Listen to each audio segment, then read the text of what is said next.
बल गावी अमरइयात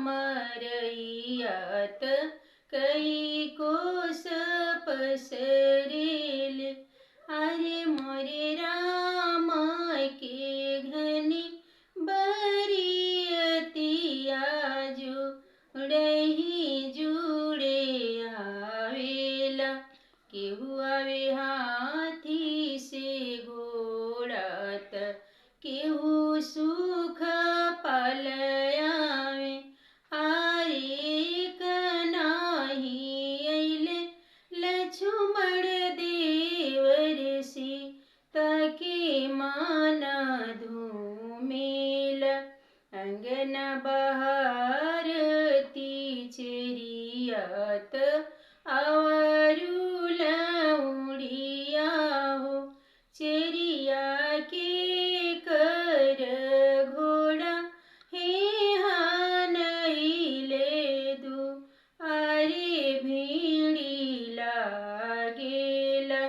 चरिया के कर घोड़ा हे हानइले दू। आरे भीड़ी लागेला। अरे अरे बहिना शीतली रानी देवर तुहरे आई गईल। बहिना उन्हीं के घोड़ा हे हानइले दू। आरे भीड़ी लागेला। अरे अरे चेरिया लौड़िया चंदन तू ही रगरहु। अरे अरे चेरिया लौड़िया चंदन तू ही रगरहु। चेरिया सगरी नगर भाले आवे देखन लखन देवर।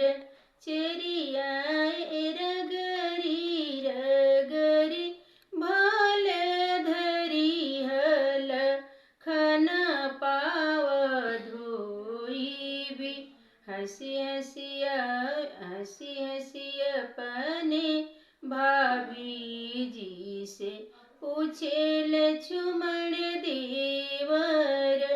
भाभी कवन कवन तप कइलूरा मैया बर पावेलु।